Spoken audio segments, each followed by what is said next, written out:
all that said, syempre yung sa journey ninyo, ang dami niyo pinagdaanan, bakit kayo nag-yes na mag-compete ulit? Kasi ako, alam ko sa sarili ko na hindi na ako magko-compete ulit sa Hindi mo na-carry emotionally. Hindi ko na, I don't know. Pero parang, yung iba kasi yung kabay. Iba yung kaba ng Clash Arena, ang lala.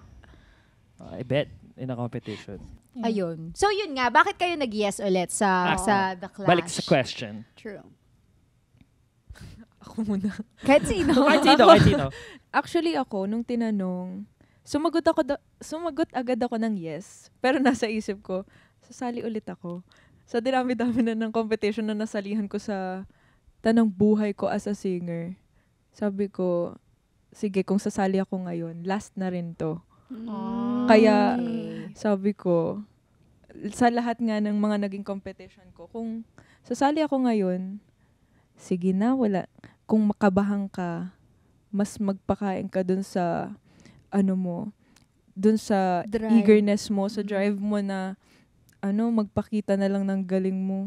Ganun na lang. So parang, parang you have nothing left to lose. Parang ganon. Sinurrender mo na kumbaga. Kasi naranasan ko na lahat eh. So, pero alam mo, iba yung, ano tawag dito? Nakakatakot din yung mga ganyan yung mindset. Kasi, ibibigay mo na lahat eh. Yeah. Kasi wala ka na, wala Yeah. na. So, abangan mo pala to. Oo nga Kaya Kalaban pala ako. Hindi. Diyos ko. Hindi ganun. Ay, ikaw naman. Bakit ka naman nag-yes? Oo. So nung natanggap ko rin yung Tanong na yun. Paano ba? Like, di ko alam talaga kung mag-yes or mag-no. Sa isip ko, no. Kasi ayoko na. Feeling ko hindi na ako ready mag-contest pa. Pero kaya ako nag-yes. Kasi parang ang mindset ko nun is baka opportunity to from God.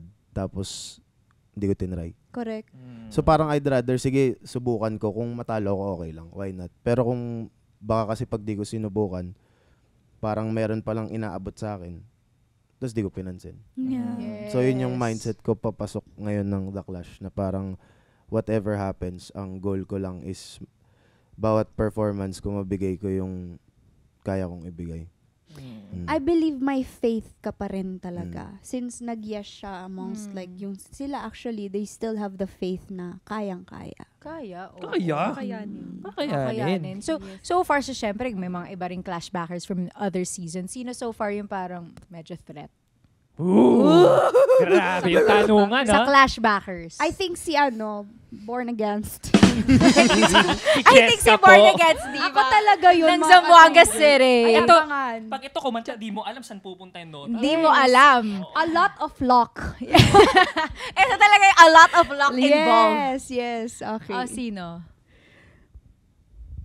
Ay, Ako nahirapan ulit. sila. Ako sa Clashbacker, lahat kasi na bumalik. Hindi yung pangalan. Sa Clashbacker, ang pinaka nasa top nasa list ko, si Jong. Si Jong. Kahit ako din, kung babalik ako, kay Jong din ako Si Jong. kakabahan. Ikaw naman. Bakit si Daddy. Jong? Sorry. Si Jong is from season 1. Okay. And, First runner-up din siya. So, Anong meron kay Jong? si Jong kasi, hindi siya yung super biritero, hindi siya, pero sobrang soulful niya kumanta.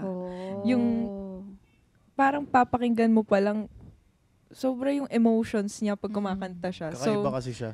Yung parang hindi siya yung... hindi, I mean, in a good way Parang ayaw niya na pareho ako ng kung paano sila kakanta.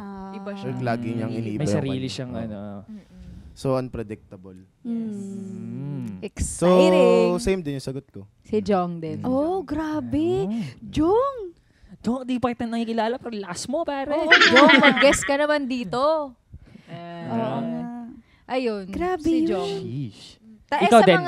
ako din, kung babalik din ako. Tatlong sagot yun, ha? Kaya nga. Ako din si Jong. Isa yun. How about Wala you? akong kinakatakutan.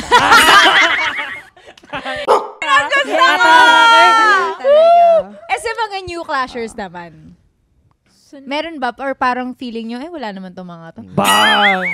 Grabe. Ganun ba? Sa akin si Charis. si Joke Venus. lang yun Venus.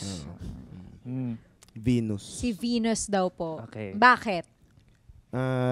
I mean, nandun na yung birit, pero yung quality nung boses niya, parang hindi... Pangkaraniwan. Parang ganun. Ooh. Kaya interesting. How about you? At nakakatakot. Kasi Oh. magaling talaga siya. Kasi baka bigla na lang, whoop! Mm. Born Ay, again. born again? Born again. How are you? Okay. Ikaw naman, Arabel. Ako- Ganun din. Kung siya si Ate Venus. Si Ate Venus kasi nakakasama ko siya sa mga amateur singing contest even before. Okay. Oh, nag-amateur din ako dati. So, Ngayon, Na- mature na. parang mature na. Bale, grabe din yung yung range talaga ng boses ni Ate Venus. Pero para sa akin ngayon, isa sa mga batang new clasher, si Juwari. Si Juwari. Siya kasi, iba din yung texture ng boses niya eh. Para siyang, alam mo yung parang rakista pero buo. Hindi nag... Oh. Hindi Alam ko- na alam ni Cheska. Alam na alam Sabi ni niya nga, Cheska. oh. Sabi niya, oh. Walang yeah. butas kasi buo. Yes, exactly. Diba? Pwede ka na mag-judge. Right? Yes, yes.